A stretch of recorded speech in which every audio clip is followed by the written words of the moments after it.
San Pedro de Atacama, it's a beautiful little tourist town. It's right by the Desert de Atacama. There's a bunch of different viewpoints that you can go and see. They have the Valle de la Luna, which has these beautiful rock formations, and then there's the Flamingos, pink flamingos, and then there's some other viewpoints of the different volcanoes that are around the area. We went to the Laguna Chaxa, which is where we saw the flamingos. It's in the reserve. Reserva Nacional Los Flamingos. Yeah. Flamenco is flamingo in Spanish. And it was great. They actually blended into the surroundings, and we got to see them up close. It was really cool. There's several types of flamingos there. I think 3 or 4. Some of them are pink, yes, but not all of them. After visiting the flamingos at Laguna Chaxa, we decided to take a bit of a ride. There's a main highway that is tarmac, and we went all the way to the bottom of that, which is at Socaire, which is a small town. And from there, the highway turns into a dirt road, and we were told at the tourist office that it's kind of a lousy truck road and not much fun to. Yeah, and that you would need a 4x4 for a lot of it. We were told, yeah, that a lot of the roads around there required a 4-wheel drive, but we decided to take our chances on the B365, which is a small secondary road that basically pulls off of that main highway at Socaire, does a nice long circuit. It passes Volcan Lascar, a few more towns, and then meets up with the highway at Aguas Blancas. We were told this is a bit of a tough road, but we thought we'd give it a try. So we started off together on that route, but I already wasn't having a good day. I already took a spill right outside of the gas station. I was making a turn and it was just too tight, and Well, then the ground was really uneven. And I just flopped over. Yeah, and I wasn't used to not having all the stuff on the back, and I just flopped over. So I really wasn't having a good day, and then as we started down on this dirt road, I was having second thoughts. It really wasn't so good at the beginning already. We were getting into some sandy sections, and then we got on this, there was a climb with a bunch of rocks that were quite big, and I just scared myself a little bit. And then we went a little bit further, and it got even worse, and then I told Greg that it was time for me to turn around. So we decided that Greg would drive me back to the main road, to the paved highway. And then from there, I would go back to the Laguna, where there is a salt lake, and then he would meet me there in about an hour's time. So after I accompanied Jess back to the main highway at Socaire, I turned back in and went down the road. And it was a little gravelly, a little sandy in parts, a couple of tight turns. But in the first 5-10 kilometers, it was pretty good. Then I hit a stretch as I'm ascending where the rocks start getting bigger, and I'm seeing clear signs where the rain has really washed out the road, and it's kind of cut deep channels into it. But I'm kind of powering through and haven't really found any point where I really should stop and reconsider. So I continue along, and finally I get to a point where the ascending halts, and now I'm kind of descending into a couple of switchbacks.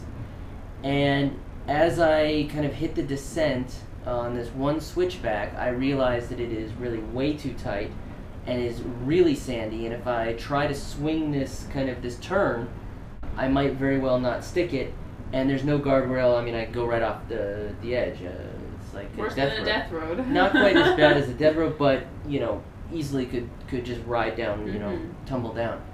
So I kind of stop myself in the middle of the turn and using kind of a turn-off area, and I'm able to get the bike turned around, and I've decided I'm going to go back up, and this is not a good idea. Unfortunately, now with no momentum and trying to go uphill, and it's probably about a 45-degree angle, I'm not able to get any traction. The bike's wheels are turning and really just digging a hole in the ground. And I do this a couple of times, and I'm able to get the bike out, but each time I'm basically digging my back wheel right into the dirt, so that it's basically touching the bash plate on the bottom, and it can't go anywhere. Once or twice I actually had to let the bike down on the side so I could kind of pull it out of the hole it was in.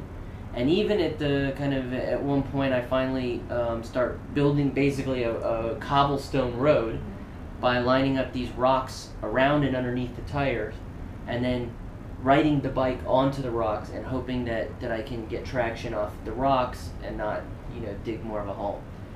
That doesn't work. About 2 hours go by, and at this point the bike is completely stuck. And I put the kickstand down. It stands up right there in the hole with the rear wheel dug in. It's starting to get late. It's about 6 o'clock now, 6:30. And we were supposed to meet at 4 o'clock. Right. So I'm late now to meet up with Jess, and I'm concerned that she's concerned. And nobody has passed on this road for the last 2 hours. Just before I had taken Jess back to the highway, 2 guys in a white truck had passed, and they were the only ones I saw for the whole day. So maybe if I was completely on my own, I would have slept by the bike, but I decide that I need to hike down and get word to Jess. So I take the backpack off of my bike, which I had strapped on in place of the cases and all of that. Where you had your tools, where I had the tools and the first aid kit and some food and water. I strap my helmet to the backpack, and I start hiking down. Well, because in the meantime, it was at 4 o'clock. We were supposed to meet. He didn't show up, and I didn't go all the way down to the Laguna because the road was bad and sandy, and I had turned around. So I was waiting on the side of the road for him in some shady area, thinking that he was going to pass soon. 2 motorcyclists passed by, and I thought it was him, and I waved them down, and it turned out not to be him. And I continued to wait, and I waited there until about 7 o'clock. By then the sun was starting to set, so I decided to go and ride that stretch of road back down to Sokari to see if I could find where the exit part was and if I could see you coming down. I didn't see him, so I thought, okay, before it gets too dark I have to go back to the hotel because I wouldn't be able to find it in the dark. So I returned back to the hotel. I got lost in the little town because there are a lot of pedestrian-only streets and it's not a very nice grid. So it took me a while, and then I got back to the hotel around 8-ish, and I asked the lady as I came in, I said, "Is my husband there yet? Has he come?" And she's like, "No, where is he?" And I was like, "Well, I guess he's still out in the desert." Now it's 8:30, and I was starting to get really worried.